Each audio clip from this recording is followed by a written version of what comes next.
Let's worship him. Let's give him glory. Let's praise the King of Kings and the Lord of Lords. Let him hear your voice. Tell him you love him. Tell him you appreciate him. Give him glory, give him honor, give him adoration. Bless the King of Kings and the Lord of Lords. Give him glory, give him honor. Praise him, praise him, praise him.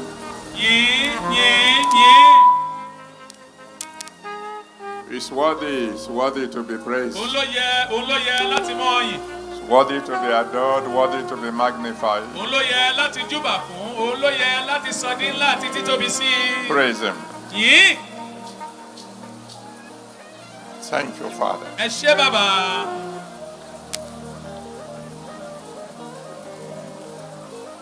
In Jesus' mighty name we worship. Lift your voice to the Almighty. And say, Father, arise today and fight for me. Open your mouth and cry unto me. Arise, O Lord. Fight for me. Fight for my family. Fight for your church. Fight for Nigeria. Arise, O Lord, and fight for me. Fight for my family. Fight for your church. Fight for Nigeria. Arise, O Lord, and fight for me.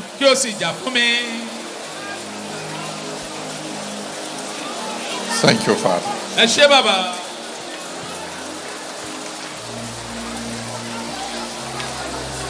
In Jesus' mighty name we have prayed. The God of Abraham, Isaac, and Jacob, Jehovah, the man of war, His mercy endureth forever and ever. Oh, praise His holy name. Amen.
God of Abraham, God of Isaac, God of Jacob, the Lord of hosts, the Lord strong and mighty, the Lord mighty in battle, the Lord who had never lost a war. Glory be to your holy name. Accept our worship in Jesus' name. Today, Lord, for all your children who are gathered here, and all those who are watching all over the world, arise, O Lord. Fight our battles for us. Give us victory. Give us permanent victory. Arise for our families. Arise for your church. Arise for our nation. Just arise, O Lord, and fight for us. And give us permanent victory. In Jesus' mighty name we have prayed.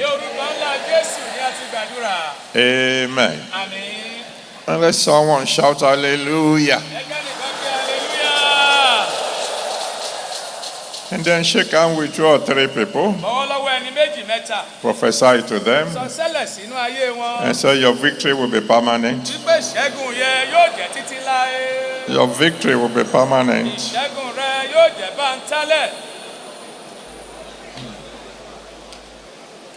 And then you may please be seated.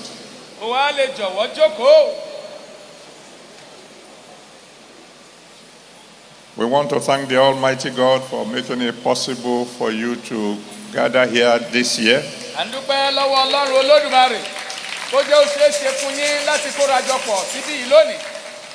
You couldn't gather like this last year because of election. We don't want anybody to think you have gathered together for a campaign.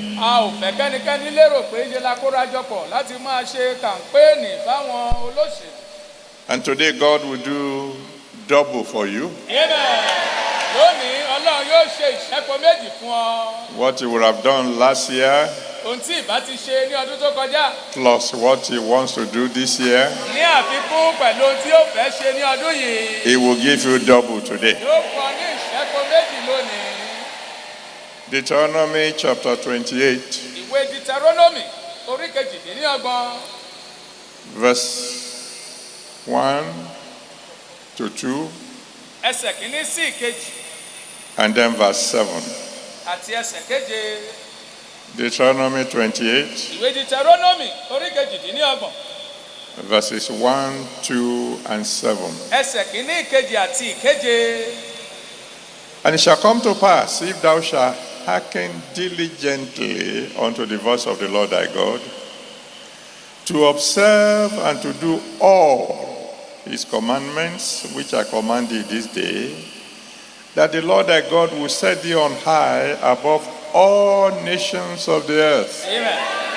Yóò sì ṣe bí ìwọ bá farabalẹ̀ gbọ́ ohùn Olúwa Ọlọ́run rẹ láti máa kíyèsí àti ṣe àṣẹ rẹ̀ gbogbo tí mo pa fún ọ lónìí. Ǹjẹ́ Olúwa Ọlọ́run rẹ yóò gbé ọ ga ju gbogbo orílẹ̀-èdè ayé lọ. And all these blessings shall come on thee. Amen. And overtake thee. Amen. If thou shalt hearken unto the voice of the Lord thy God. Amen. Gbogbo ìbùkún wọ̀nyí yóò sì ṣẹ sórí rẹ, yóò sì bá ọ bí ìwọ bá fetí sí ohùn Olúwa Ọlọ́run rẹ. Verse 7. Ẹsẹ̀ keje. The Lord shall cause thy enemies that rise up against thee to be smitten before thy face. Olúwa yóò mú àwọn ọ̀tá rẹ tí ó dìde sí ọ di ẹni ìkọlù níwájú rẹ. They shall come out against thee one way and flee before thee 7 ways. Ó jáde sí ọ ní ọ̀nà kan, wọ́n sì sá níwájú rẹ ní ọ̀nà méje. Like we shared with those of you who are the Holy Ghost service on Friday. Gẹ́gẹ́ bí a ti ṣe ti àjọpín pẹ̀lú àwọn tó ń bẹ ní ìsìn mọ́ ní ọjọ́ Ẹtì tó kọjá yìí. Because today we want to talk briefly about victory without a fight. Torí lónìí a fẹ́ sọ lérèfé nípa ìṣẹ́gun láìsí ìjà. Life is war. Ogun láyé. From the moment of birth Ní kété tá a bá ti bí ọ. till death. Títí ó fi tẹ́rí gbaṣọ ní ikú. As a matter of fact, some people began their own war before they were born. Nítòótọ́ àwọn kan ti bẹ̀rẹ̀ ìjà wọn kó tó di pé a bí wọn sáyé. It took a miracle for them not to be aborted. Níṣe ló gba iṣẹ́ ìyanu láì jẹ́ pé wọ́n di ohun ìṣẹ́yún dànù. It is a miracle that many of us were not stillbirth. Àní ó jẹ́ ohun iṣẹ́ ìyanu pé ọ̀pọ̀ wa là bí wa gẹ́gẹ́ bí ọmọ tó ti kú sínú ìyá rẹ̀ tá a fa gbẹgbẹ́ jáde. At the moment the baby is born, Ní kété tá a bí ọmọ náà. he begins to cry A bẹ̀rẹ̀ sí ní ké. because the baby knows the war is on. Torí pé ó mọ̀ pé ogun ti bẹ̀rẹ̀. And the Bible says the last enemy to be conquered is death. Ìbéèrè sọ pé ọ̀tá ìkẹyìn tá ó ṣẹ́gun tá ó borí rẹ̀ ó ní ikú. 1 Corinthians 15 verse 26. Ìkíní Kọ́ríńtì orí kẹẹ̀ẹ́dógún ẹsẹ̀ kẹrìndínlọ́gbọ̀n. 1 Corinthians 15:26. Ìkíní Kọ́ríńtì orí kẹẹ̀ẹ́dógún ẹsẹ̀ kẹrìndínlọ́gbọ̀n. Sickness is war. Àìsàn ogun ló jẹ́. The Bible calls sickness affliction. Bíbélì pè àìsàn ní ìpọ́njú. James chapter 5 verse 13. Ìní Jákọ́bù orí karùn-ún. Jákọ́bù orí karùn-ún ẹsẹ̀ kẹtàlá. James 5 verse 13. Jákọ́bù orí karùn-ún ẹsẹ̀ kẹtàlá.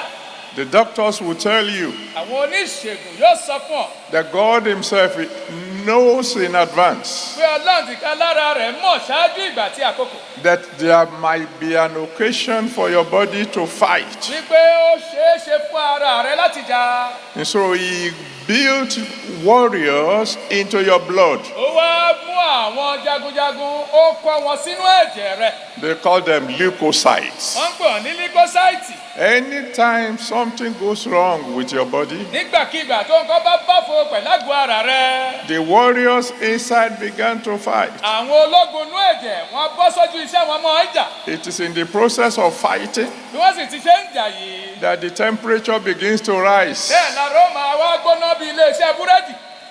When there is a cut, Nígbà tí a bá lani lábẹ́ tàbá farapa. the blood will rush there Bẹ́ẹ̀ ni ẹ̀jẹ̀ yóò sáré lọ síbẹ̀. to prevent infiltrators from coming in. Láti mú àwọn tó fẹ́ sá wọlé bí àìsàn mìíràn láti wọlé láti dí wọn lọ́wọ́. And very quickly, the blood will try to provide a shield Lójú ẹsẹ̀, ẹ̀jẹ̀ yìí yóò fẹ́ mú ogun tá à ń pè ní àṣà bí òwú yóò fẹ́ fi díbẹ̀. So that's why they call it blood clot. The blood will want to clot Eléyìí là ń pè ní ẹ̀jẹ̀ tó dì, ẹ̀jẹ̀ rẹ yóò fẹ́ dì. to Láìsàn mìíràn má bàa wọlé. prevent invaders from coming in. láti má fàyè gba àwọn àìsàn mìíràn láti wọnú ẹ̀jẹ̀ rẹ. It is when the soldiers inside can no longer cope. nígbà tí àwọn ọmọ ogun inú ẹ̀jẹ̀ tó ń bẹ nínú náà lè kápá ohun tó ń ṣe ẹ́ mọ́. That's when we say the fellow broke down. nígbà náà la sọ pé ní wó palẹ̀. Business is war. ogun ni. Every day you go to the market, gbogbo ojoojúmọ́ tó ń lọ sọ́jà. you want to sell. o fẹ́ tà. Several others also want to sell. bẹ́ẹ̀ làwọn mìíràn náà gbọ́dọ̀ wọ́n tó fẹ́ tà. Serious competition all the time. ìgbàgàgbàgà ní gbogbo ìgbà èyí tó gbòjì kan. As a matter of fact, Proverbs chapter 22 verse 7. nítòótọ́ ìwé òwe orí kejìlélógún ẹsẹ̀ keje. Proverbs 22 verse 7 ìwé òwe orí kejìlélógún ẹsẹ̀ keje. says the rich rules over the ó poor. ní àwọn ọlọ́run a máa ṣàkóso àwọn tálákà. You'll be amazed how many rich people don't want the poor to become rich. kàyéfì yóò ṣí ọ́ tó bá wo ọ̀pọ̀ àwọn ọlọ́run ọlọ́lá tí ò bẹ̀kẹ́lẹ́ omi gòkè àgbà kan náà di ọlọ́rọ̀ láyé. You'll be amazed at those people who want you to remain poor. kàyéfì yóò ṣí ọ́ fún iye àwọn irúfẹ́ ẹni bẹ́ẹ̀ tó fẹ́ kó wà nípò tálákà. One fellow said once, ẹnìkan fìgbà kan àná wípé if everybody becomes rich, bí gbogbo èèyàn bá di ọlọ́rọ̀ who is going to be house help? ta ni yóò máa sìrù tí yóò máa ṣọmọ ọ̀dọ̀ àpèránṣẹ́ fún wa. I asked him, ó wá bi léèrè. will you want your own child to be a house help? wọ́n ń retí kí ọmọ rẹ kó dọ́mọ ọ̀dọ̀ bí. He couldn't answer my kò lè question. dáhùn ìbéèrè mi. I decree this morning, pa á láṣẹ lóòrọ̀ yìí. all those who want you to die poor, gbogbo àwọn tó fẹ́ kó kú sípò akírẹ̀tẹ̀ òṣì. God will surprise them. ọlọ́run ọ̀run yóò yà wọ́n lẹ́nu. àmín.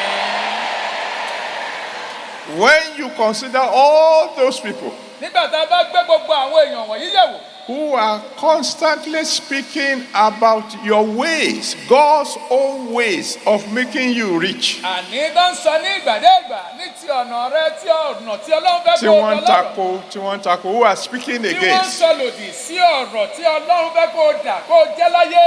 you will observe that all of them are rich people. ó wàá rí i pé gbogbo wọn pátá ọlọ́rọ̀ ni wọ́n. They have made it, they Àwọn want tí you ṣe to rere, stay down. wọ́n fẹ́ kí wọ́n jẹ́ ní ilẹ̀ síbẹ̀. But this morning, ṣùgbọ́n lóòrọ̀ yìí. God will give you victory. Amen. Ọlọ́run yóò fún ọ ní ìṣẹ́gun. Now, life is war. Ogun láyé. And when you go to war, Nígbà bá sì lọ sógun. there are possibilities. Ó ṣeé ṣe ń bẹ. Either you win or you Bóyá owó orí lose. àbò pàdánù. If you are fighting against God, Tó o bá ń bọ́ lọ́rùn ìjà.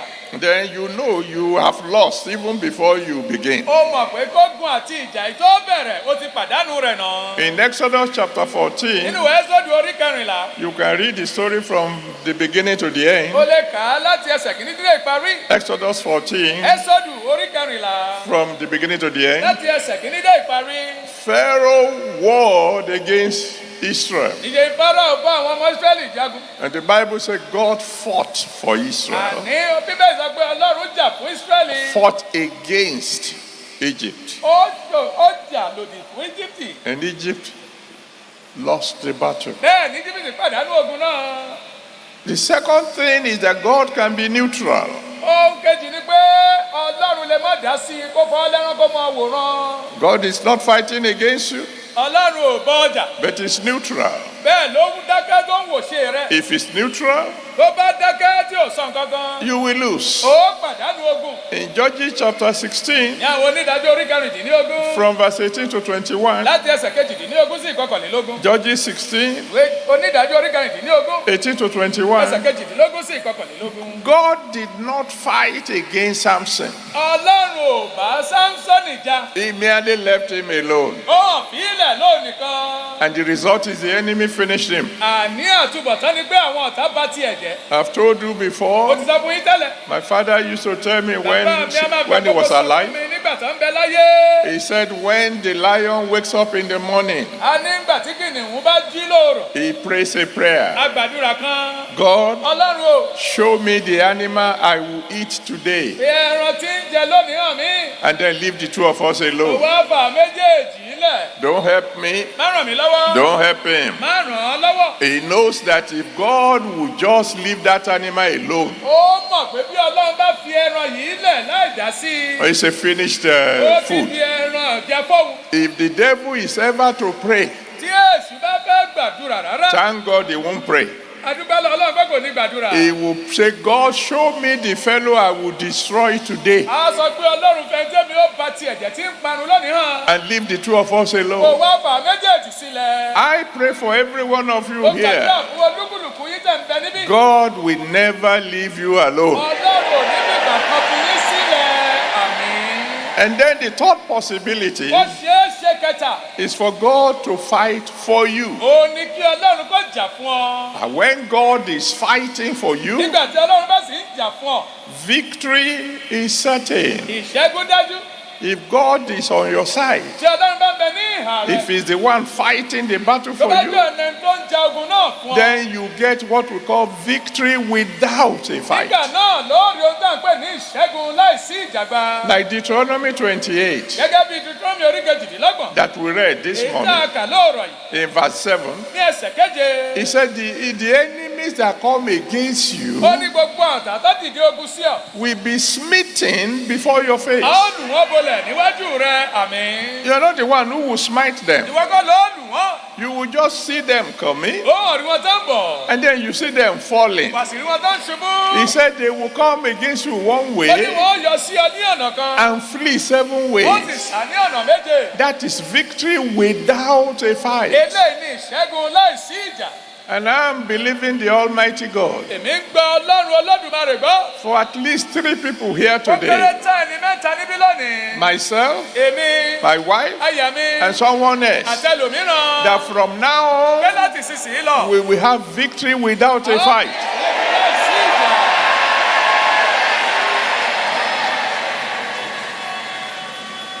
God can give you healing without medicine. Ọlọ́run lè fún ọ ní ìwòsàn. Ìmúláradá láìsí pé olóògùn. I have said it that when the forces, the soldiers in you can no longer cope, Mo ti sọ fún ọ pé àwọn ọmọ ogun tó ń bẹ nínú rẹ nínú ẹ̀jẹ̀ rẹ típa àwọn ò bá ká ìṣòro ayé rẹ mọ́. that's when doctors begin to give you medicine. Ìgbà yìí làwọn oníṣègùn yóò bẹ̀rẹ̀ sí fún ọ lóògùn.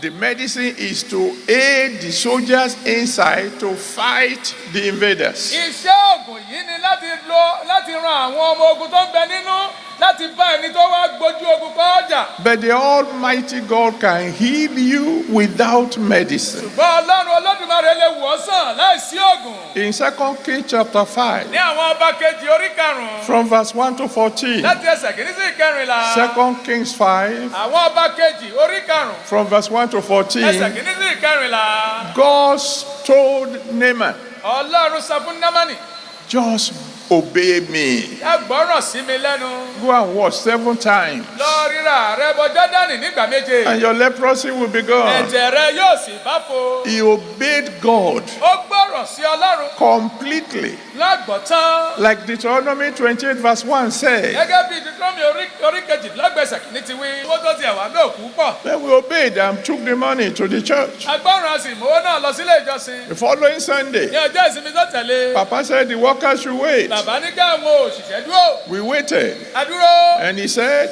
Wọ́n wí pé the need has been met. a ti bá ìrìn náà pàdé. Oh, we all rejoiced. Gbogbo aláyọ̀. Then he asked, Wọ́n wá béèrè. by the way, how many of you close your account like I said? Ẹ̀yin mélòó lẹ lọ gbowó ibi mo ti wí? I raised my hand. Mo nawọ́ mi sókè. My wife raised her hand. Aya mi nawọ́ rẹ̀ sókè. I looked round. Mo wọ̀ yíká. There was nobody else. Kò sẹ́lòmíràn. So I began to say, Mo wá ń sọ wípé oh, it looks as if I had received madness with this religion. ó dà pé mo ti gba wèrè mẹ́sìn yìí o. And God spoke to me. Ọlọ́run bá mi sọ. He said, son, Ó lọ́mọ mi kùnrin. you are not mad. Ó yá wèrè. I'm setting you up Mò ń gbé ọ kalẹ̀. so that when I take you to where I'm going to take you, Tó bẹ́ẹ̀ nígbà tí bá mú ọ lọ síbi tí mo fẹ́ mú ọ lọ. nobody will be able to query me. Kò ní sẹ́ni tí ó máa fẹ̀sùn kàn mí. There's somebody here today. Ẹnìkan bẹ níbí lónìí. God will set you up for a breakthrough. Yóò dìde fún àlùyọ ńlá. And then God Ọlọ́run can give you Ó lè fún ọ. Deliverance without a struggle. Ní ìdáǹdè láì jẹ́ kó o ṣe làálàá. In Mark chapter 1, Nínú Máàkù orí kìíní. from verse 23 to 27. Ẹsẹ̀ kẹtàlélógún sí ìkẹtàdínlọ́gbọ̀n. Mark 1, 23 to 27. Máàkù orí kìíní ẹsẹ̀ kẹtàlélógún sí ìkẹtàdínlọ́gbọ̀n. The Bible said Jesus came into a temple. Bẹ́ẹ̀ sọ pé Jésù wá sínú tẹ́ḿpìlì. There was a man there with an unclean spirit. Ọkùnrin kan ń bẹ níbẹ̀ pẹ̀lú ẹ̀mí àìmọ́. And with just one word, Ó sọ kìkì ọ̀rọ̀ kan.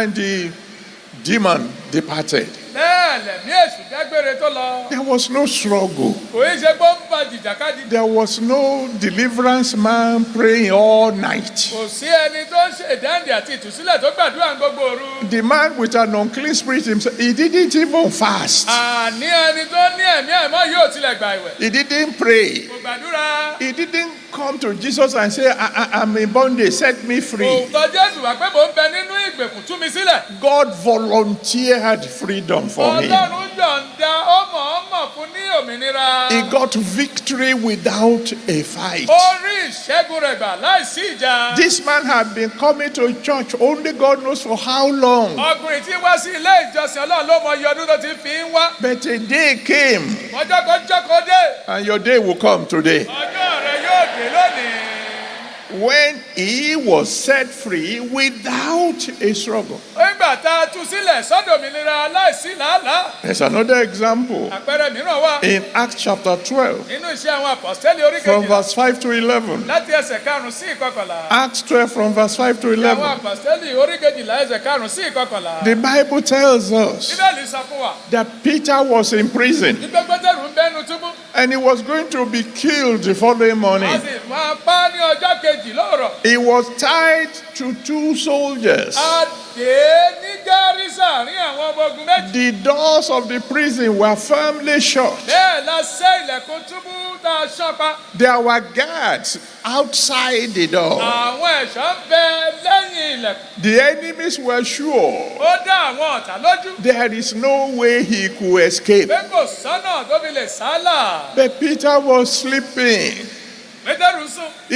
He wasn't praying. Kò tilẹ̀ gbàdúrà. He wasn't sweating. Bẹ́ẹ̀ ni ò lágùn. He was in a very deep sleep. Ó sùn ní ẹ̀sùn fọnfọn. And then the Lord of hosts came in. Olúwa àwọn ọmọ ogun wọlé wá. The door opened. Ilẹ̀kùn ṣí. The Lord of hosts came in Olúwa àwọn ọmọ ogun wọlé. and had to wake up Peter. Ó láti lu Pétérù pẹ́pẹ́. He woke him up. Ó jì. The chain fell off. Bẹ́ẹ̀ ni ẹ̀wọ̀n já. The soldiers were fast asleep. Àwọn ọmọ ogun náà ti sùn fọnfọn. And he was to dress up. Ó yá múra gbẹ́gbẹ́gbẹ́sọ̀ rẹ̀ wọ̀. The Bible said he thought he was dreaming. Àní bí ẹ̀sọ́ pé ó lérò pé òun lálàá. Because when they got to the outside doors, Nígbà tó dé ilẹ̀kùn tó bọ́ sí òde. the doors opened on their own Bẹ́ẹ̀ ni accord. ilẹ̀kùn ṣí tìka lára wọn. I would love to prophesy to somebody here Ó today. fẹ́ sọ tẹ́lẹ̀ sínú ayé ẹnìkan bí lónìí. Those who are tying you down, Àwọn tó ti dì ọ́ mọ́lẹ̀. they will fall asleep. Wọ́n ó sùn kọ́kọ́lọ́. Amen. Every chain Gbogbo ẹ̀wọ̀n ṣẹ́kẹ́ṣẹkẹ̀. binding your Tó hand, di ọwọ́ rẹ̀. binding your Tó feet, di ẹsẹ̀ rẹ̀. shall drop off today. Yóò jábọ́ lónìí. And on your way out of here, Bó o ti ń jáde lọ kúrò nínú gbọ̀ngàn yìí. every door that has been shut against you Gbogbo ilẹ̀kùn tá a ti sẹ́ mọ́. shall open on their own Ó accord. sì nìkan lára wọn. I'm sure I've told you the story Mo before. rò pé mo ti sọ ìtàn yìí fún yín tẹ́lẹ̀. We were having a Holy Ghost Congress in Oshogbo. À ń ṣe ìsìn ẹ̀mí mímọ́ ní ìlú Òṣogbo. And at a stage, we were doing Bible study. Ní wá ń ṣe ẹ̀kọ́ Bíbélì. And I was going around supervising. Mo wá ń lọ káàkiri láti máa yẹ̀ wọ́n wò. And then I saw some people gather around a young boy. Mo wá rí àwọn èèyàn tó ń dòrì yí ọmọ kékeré kùnrin kankan. And this young boy had a big problem. Ọmọkùnrin ní ìṣòro ńlá. Since the day he was born, Láti ọjọ́ tí a ti bí. he had this urge to go into fire. Pé ìṣe máa ń ṣe bí ìgbà tí nǹkan bẹ́ẹ̀ tí wọnú iná. He was attracted to fire. He wanted to Ó go fẹ́ into bẹ́ fire. sínú iná nígbàkigbà bá ti rí iná. So the parents discovered very early Àwọn òbí ṣàwárí lákòókò.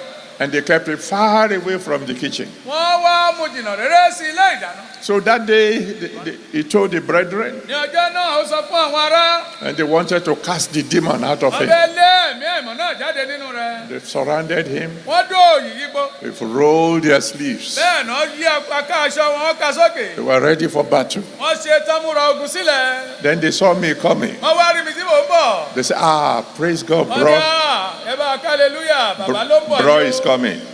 Bro ló ń bọ̀ yìí. In those days, we were all you're either a bro or you're a sis. Bóyá bro àbí sis ní ó ní àwọn ọjọ́ wọn ni. So, the bro is coming. Bro ń bọ̀. And when I got there, they said, Ìgbà òde bẹ̀ wọ́n ní pé. sir, we want to cast out this demon out of this boy. Àbẹ́ lé ẹ̀mí àìmọ́ yìí jáde nínú ọmọkùnrin. Will you please join us? Ẹ jọ̀ọ́ darapọ̀ mọ́ wa. I said, of course, Ní kò burú. provided you allow me to pray first. Ẹ bá tẹ pápá ìgbà mi kí n kọ́kọ́ gbàdúrà. Because I saw the way they were getting ready. Torí mo rí bá ti ń múra ogun lẹ̀. These people are ready for real Wọ́n ti battle. múra fún ogun gidi.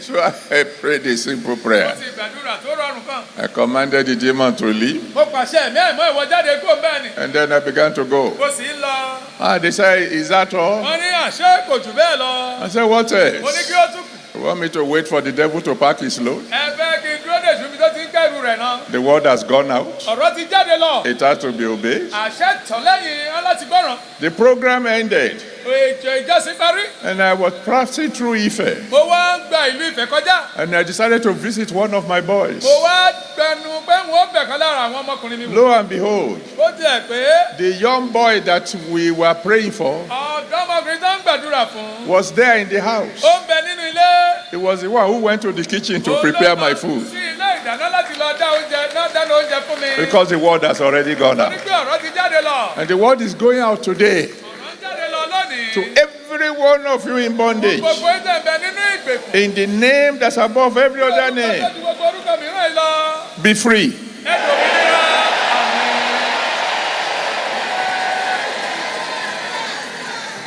God can give you marriage without a struggle.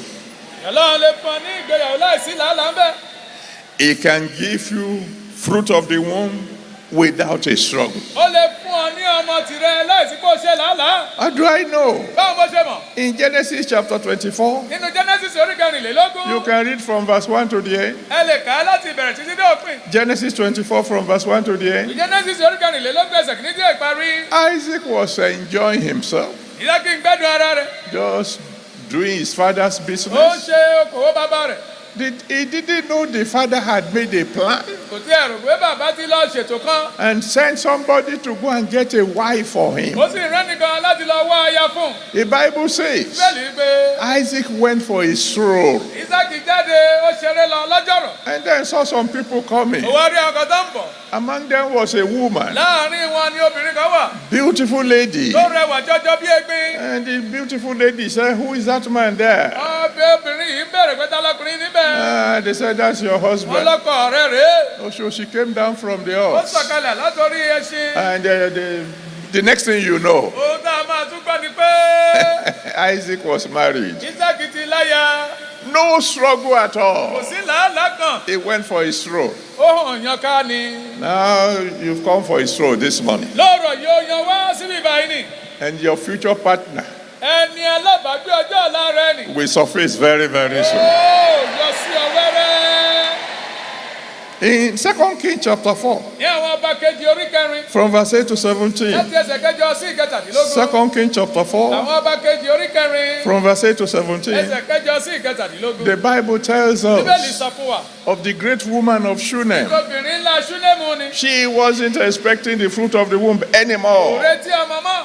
She had said, God had blessed me. Ó ní Ọlọ́run ti bù sí fún He's òun tó made me bẹ̀gẹ̀. great. A ti ń ṣe dáadáa. I'm rich Mo lọ́rọ̀. and well connected. Ó mọ̀yàn. If the only thing I don't have is a child, no problem. Àní nǹkan tó wò ní ni ọmọ kò burú náà bẹ́ẹ̀ ni ò So bàjẹ́. when the man of God said, Nígbà tí èèyàn Ọlọ́run wí pé 9 months from now you will have oṣù a son, mẹ́sàn-án sí ìgbà yìí ó gbọ́ ọmọkùnrin lọ́wọ́. he told the man of God, don't deceive me. Ó sọ pé èèyàn Ọlọ́run má tàn mí jẹ. Don't bother me. I'm satisfied. A ó ti tẹ́ mi lọ́rùn, má dààmú mi, má yọ mí lẹ́nu. But 9 months later, Wọ́n lọ́yìn oṣù mẹ́sàn-án. She was carrying a baby boy. Bẹ́ẹ̀ ló ń gbé ọmọkùnrin làǹtì kan.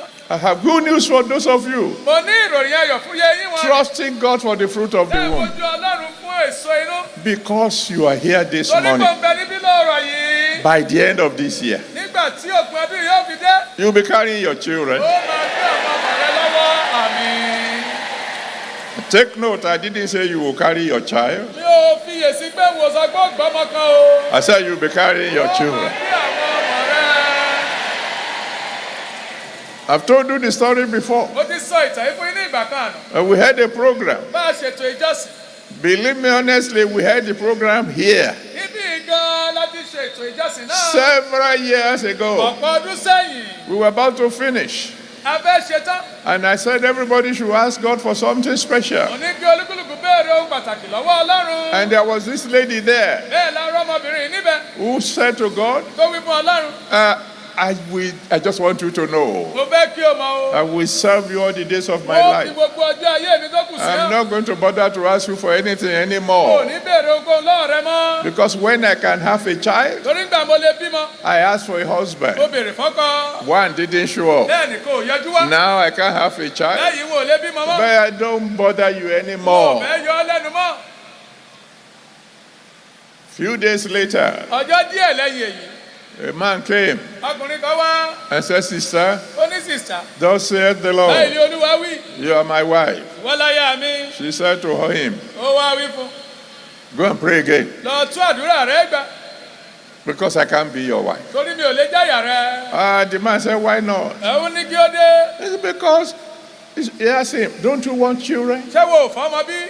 That one said, that's not the problem. Òní ẹni kì í ṣe ìṣòro. He Kì í said, ṣe wàhálà. he said, because I am past the age of childbearing. Olóòwì ti kọjá orí ọjọ́ orí tí bímọ. The man said, praise God. Bẹ́ẹ̀ lọ́kùnrin sọ pé ẹ bá òun yìí lọ́n lógo. You must be the man, the one. Ìlọ́gán lẹni tó lọ́hún yàn fún mi. Because I already have children. Torí pé òun ti bí àwọn ọmọ. My wife died. Aya òun kú. I am not looking for more children. Èmi ò wọ́ ọmọ mọ́. I'm looking for somebody who will help me take care of those I've already got. Mò ń wá ẹni náà tí yóò dúró bí ìyá fún ọ tí mo ti bí yóò máa bá mi tọ́jú wọn. To cut a long story short, Kámọ́rọ̀ náà lè réfè. they got married. Wọ́n ṣègbéyàwó. The first month after marriage, Oṣù after kìíní marriage, lẹ́yìn ìgbéyàwó. the woman conceived. Bẹ́ẹ̀ ni bọ́ọ̀lù wọnú ẹ̀wọ̀n. And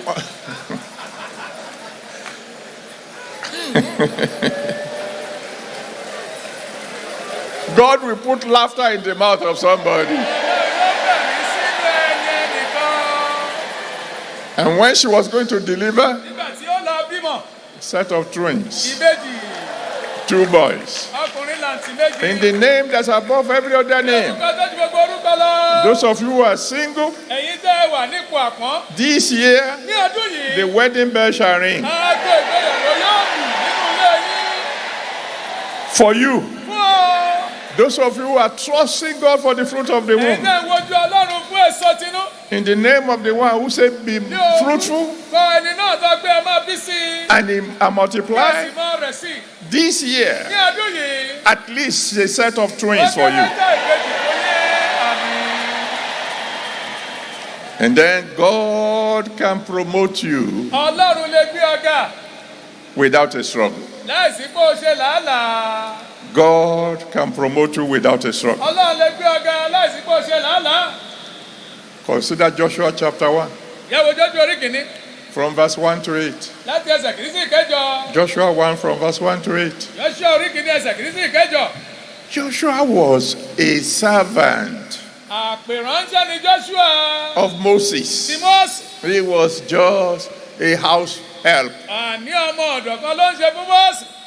Then Moses died. Mósè kú. And if anybody was thinking about becoming a successor of Moses, Tá a bá ń wo ẹnikẹ́ni tó ronú àti gba ipò Mósè. it wasn't Joshua. Ìṣe Jóṣúà ló tọ́ sí. He never dreamt it. Kò tí ẹ̀ fìgbà kan àlá lálá rẹ̀. And God called him Ọlọ́run pé and said, Moses is dead. ó ní Mósè ìránṣẹ́ àwọn ti kú. Now you take over. Ó yá ìwọ bọ́ sí inú ibi iṣẹ́ tó ń ṣe lọ. I mean, Joshua trembled. Jóṣúà wárìrì. God had to tell him 3 times, Ọlọ́run bá ní ìgbà mẹ́ta sí i. be strong, Wọ mọ́kànlé. be of good courage. Tújú ká. You will do the job. Ó ṣe iṣẹ́ náà láṣeyọrí. He did not plan for it. Kò tiẹ̀ pètèpèrò rẹ̀. 1 Samuel chapter 16, Ìní Samuel oríkẹ̀ẹ́dógún. from verse 11 to 13. Láti ẹsẹ̀ kọkànlá sí ìkẹtàlá. 1 Samuel 16, Ìkíní Samuel oríkẹ̀ẹ́dógún. 11 to 13. Ẹsẹ̀ kọkànlá sí ìkẹtàlá. You know the story. Ẹ̀yin mọ ìtàn náà. If anybody thought of becoming a king, Ẹnikẹ́ni bá ronú àti dọba. it is not David. Ìjẹ Dáfídì. Even the father will not present him. Bàbá ò tiẹ̀ kò ní fi sípò pé kó wá lọ dánwò. But this boy was in the farm, Torí pé ọmọkùnrin ń bẹ nínú igbó. doing the will of his Ó father. ṣe ìfẹ́ bàbá rẹ̀. And suddenly, Lójijì, somebody came. ẹnìkan wá. David, Dáfídì. yes, Èyó, you are wanted at home. à ń pè ọ́ lé o. What for? Kí ló dé? I don't know. Èmi ò mọ̀. There's one old man there, Bàbá arúgbó kan ń bẹ̀. looks like a prophet.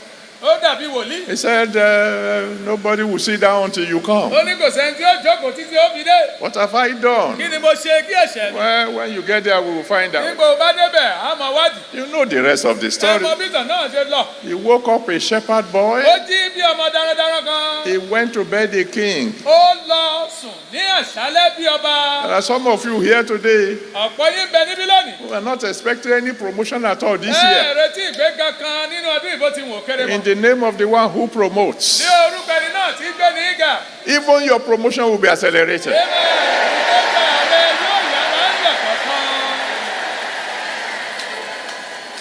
I've told you the story of one of my relations Mo ti sọ ìkan lára àwọn ìbátan mi fún ọ. years ago. Ní ọ̀pọ̀ ọdún sẹ́yìn, He was a cashier ó jẹ́ ẹni tí bá wọn kawó in the bank. nílé ìfowópamọ́ kan. And somewhere here in Yaba. Níbì kan ní Yàbá ń bí. And the boss, the chairman, Alága ilé iṣẹ́. wanted to send somebody to Apapa to go and do something. Ó bẹ́ẹ̀rẹ̀ nìkan lọ sábàpá láti lọ ṣe nǹkan fún. And then he gave him, I think, 10 shillings in those days. Àwọn owó Shillings, ìgbani tá a ṣe ń lo pọ́ùn, ó fún 10 shilling. to go and take a taxi to go and do the job and come back. Láti wọ ọkọ̀ tasí kó ṣe jẹ́ náà kó sì padà kankan. He waited, he couldn't see a taxi. Ó dúró kò rí tasí. So he took a bus. Ó wá wọ bọ́ọ̀sì. We used to call it Kia bus in À ń those pè days. kíákíá. And from Yaba to Apapa then was only 3 pence, one quarter of a shilling. Ìdá mẹ́rin ṣílì ní owó ọkọ̀ láti Yàbá sábàpá ní ìgbà náà. Anyway, he went and returned by bus for 6 pence, half Ó a lọ shilling. ó bọ̀, ó yà lo ìdajì owó tó gbélé lọ́wọ́. And then he took the Ó change wá mú éṣéǹjì to the chairman. lọ sọ́dọ̀ chairman. Everybody in the office began to laugh at him. Gbogbo èèyàn tó ń bẹ nílé ẹjọ́ náà bẹ̀rẹ̀ sí fi rẹ́rìn-ín. Stupid boy. Ọ̀dẹ̀. What kind of Christian do you say you Irú are? Kìrìsìtẹ́nì wo ló ní ọ́? He gave you money for Wọ́n transport. fún ọ lówó ọkọ̀. How you went, how you came back, that's your Bó ti business. lọ bó ti bọ̀ yóò kàn wàhálà ènìyàn. He said, Ó no. ló ti o. The boss said I should go by taxi. Wọ́n ní wọkọ̀ tá a sí. I couldn't find Mo sì taxi. rí tá a sí. I went by Ó bus. sì wọ́kọ̀ èrò. This is the change. Kéèjì rèé. They laughed at him. Wọ́n bẹ̀rẹ̀ sí fi rẹ́rìn ẹlẹ́yà. Months passed. Oṣù rẹ̀ gorí oṣù.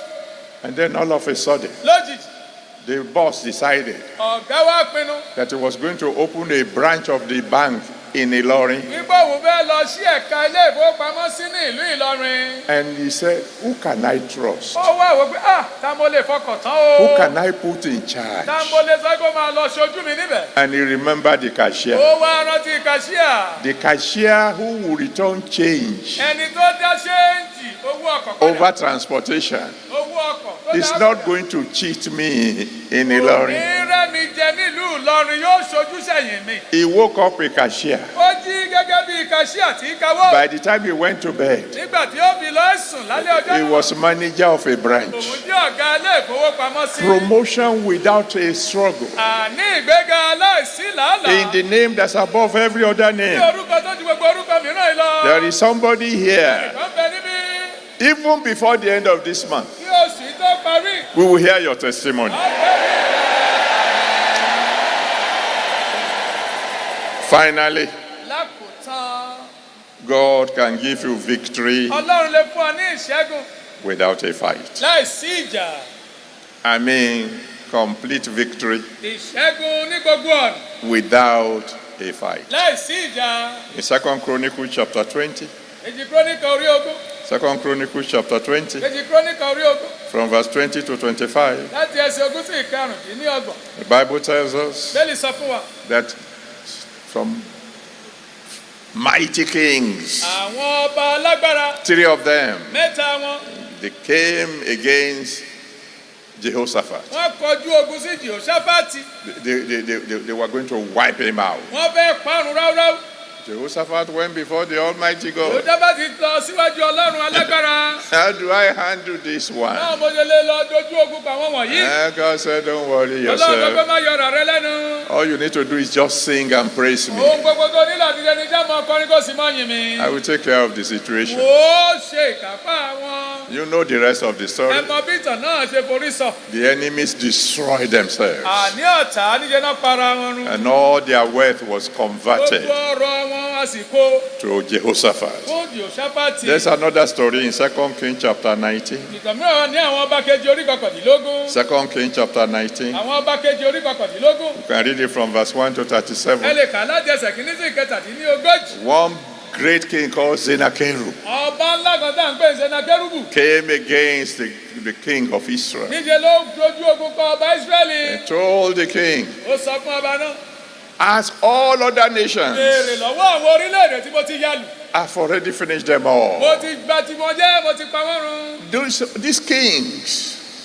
These kings, ọba yìí. àwọn ọba àwọn wọ̀nyí, ọba wọ̀nyí. they even have their gods that we can see. wọ́n ní àwọn òòṣà wọn tá a lè rí. You have a God that nobody can see. ìwọ́n rí Ọlọ́run èyí tí a kò lè rí. They said, you are finished. ó ní tiẹ̀ ti tán báyìí.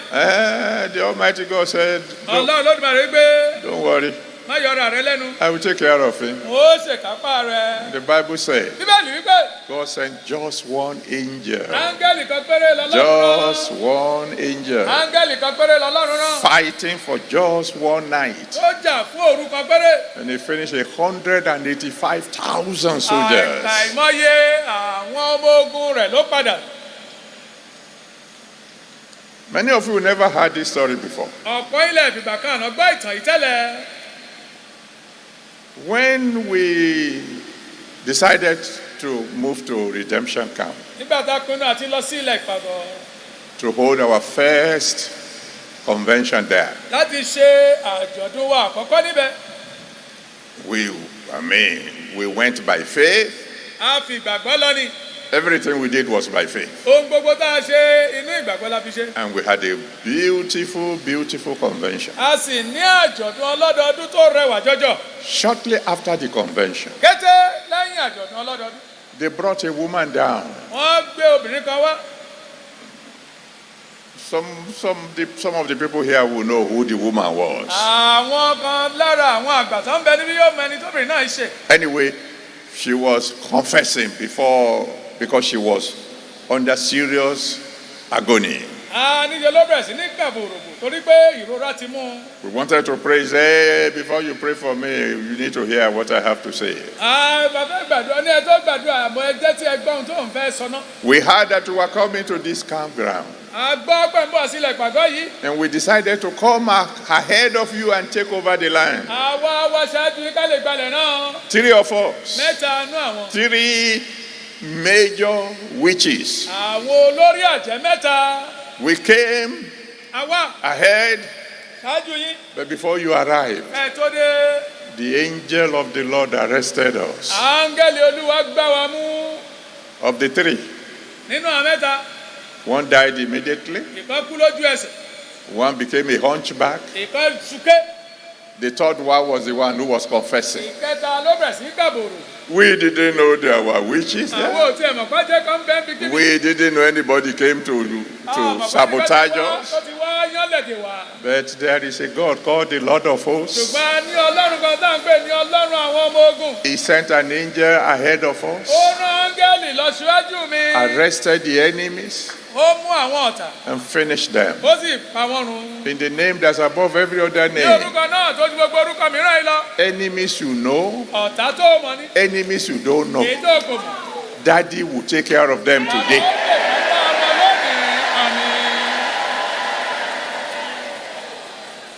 That's why we have to close now. Because I know somebody is going to pray some very serious prayer today. The Bible says, if God be for us, who can be against us? There's only one answer to that question. Because when we ask that question, we have always said, nobody. I have always tell my children, look at your Bible very well. He just asked the question and put question mark. He didn't answer the question. If God is for you, the devil can be against you. He said, you resist the devil will flee. If God is for you, demons can be against you. No. He said you have to cast them out. If God is for you, sickness can be against you. He sent his word and healed them. If God is for you, poverty can be against you. Because he said, my God shall supply all your needs according to his riches in glory. If God is for you, failure can be against you. Because the Bible says, I can do all things through Christ who strengthens me. Then who can be against you? No, not herbalists, not witches and wizards. Because it is written, no weapon fashioned against you shall prosper. And then who can be against you? Only yourself. If God says, I want to help you, and you say you don't need help, it won't force you. If God says, let us be friends, and you say, no, you want to be his enemy, he will leave you alone. If he says, come unto me, all ye that labor and are heavy laden, and I will give you rest, and you say, I don't want to come, it won't force you. If he wants to give you victory without a fight, and you say you don't need him, he will leave you alone and see how you can do it on your own. I'm begging you this morning, if you have not yet surrendered your life to Jesus Christ, come and do so now. Because if he invites you, and you refuse his invitation, he will leave you alone. And the enemy will finish the rest. So if you want to give your life to Jesus, I'm going to count from 1 to 15. Because of those of you who are in the gallery up there, but you must begin to come forward very quickly now. Come and surrender your life to Jesus. Let him save your soul. If God is for you, then you will get victory without a fight. I'm counting now. 1.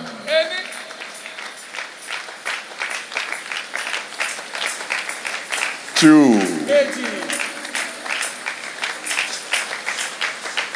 And if you are coming, you have to come very quickly. The choice is yours. Nobody is going to force you.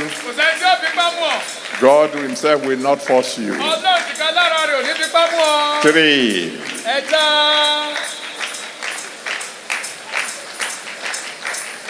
4. I think some people should be clapping, if only because you know you are going to have victory without a fight. 5.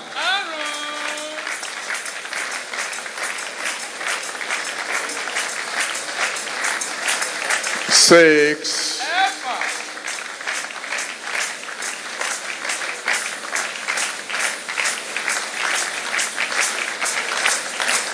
7,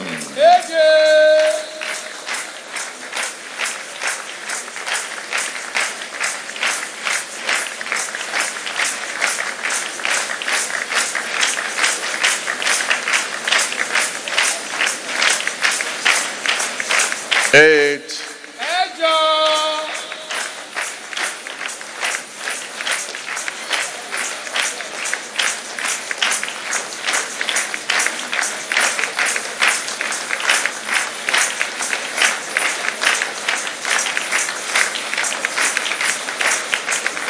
'And those of you who are clapping, you will never be defeated again.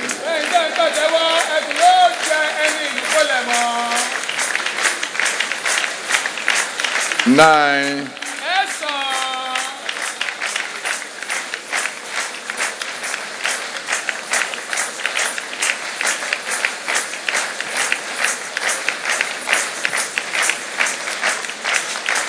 10,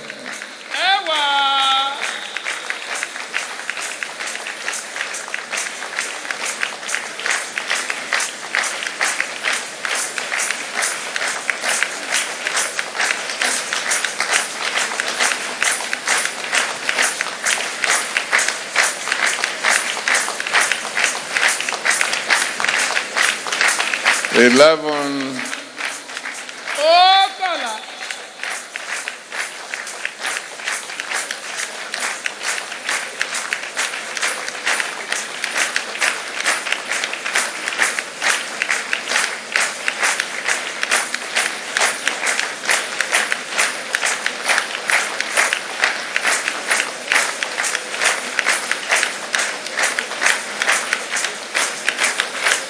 12,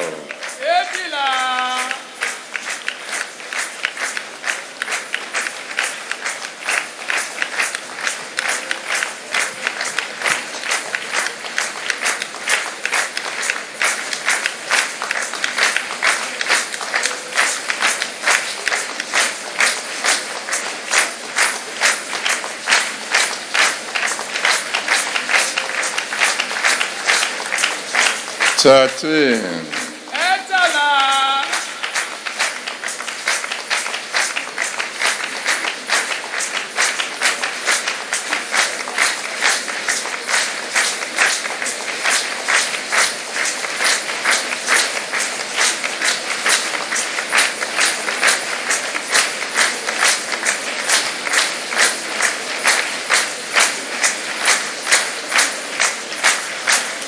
14,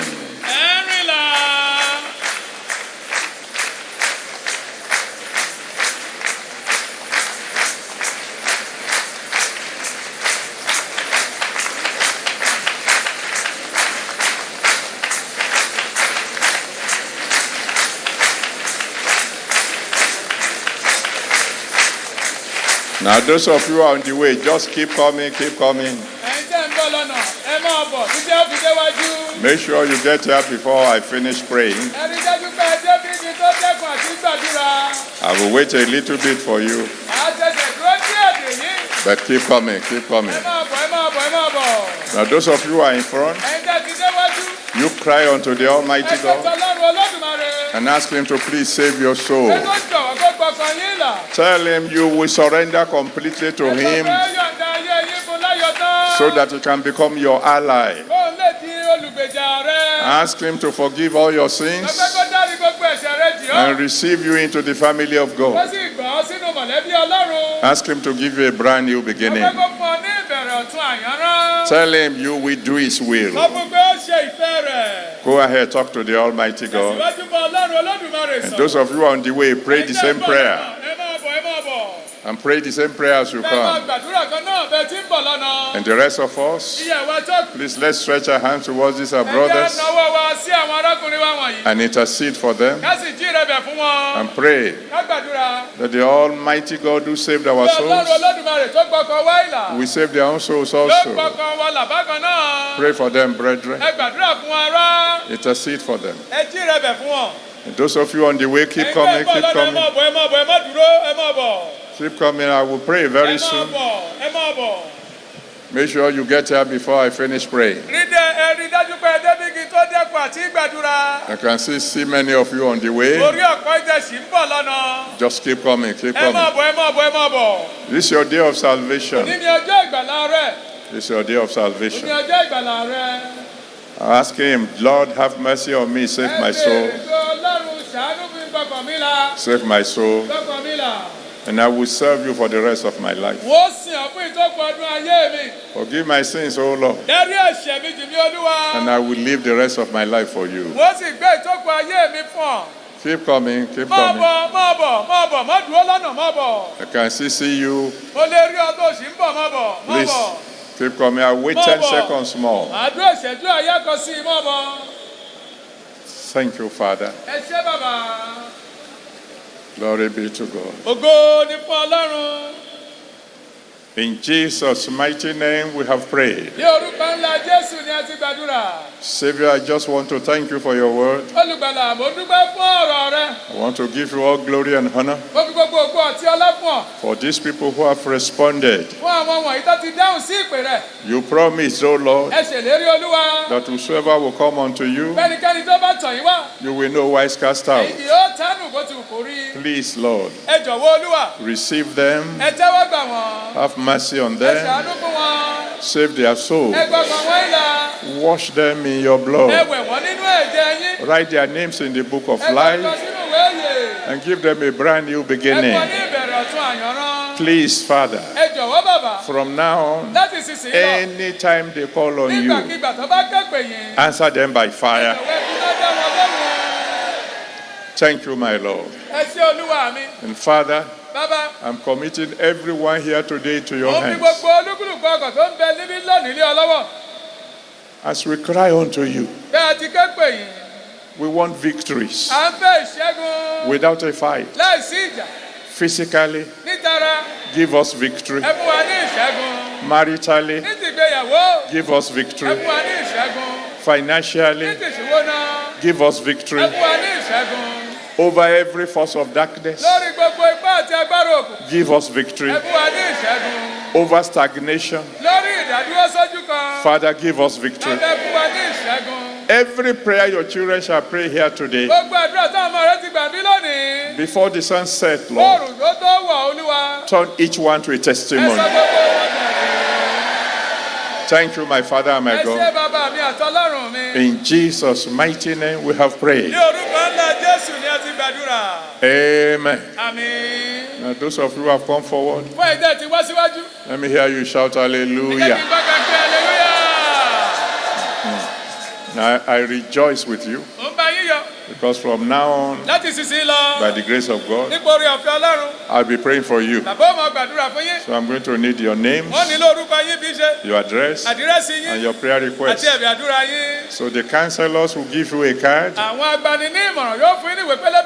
If you haven't got one, just keep waving your hand till they give you one. I want you to fill the card. Give me the information I need. And I promise you I'll be praying for you. But to stay where you are for now, because all of us want to pray together. I've asked God to answer your prayers. It's now up to you to pray. So every one of us here, this being a very special day, we have come right into the open to go and meet the Almighty God. Lift your voice to Him loud and clear and say, Father, Lord of hosts, give me victory today. Victory without a fight. Over sickness, over poverty, over barrenness, over failure, over stagnation. Please, Lord, give me victory without a fight today.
In Jesus' mighty name we have prayed. In Jesus' mighty name we have prayed. On a particular day, Naaman woke up a leper.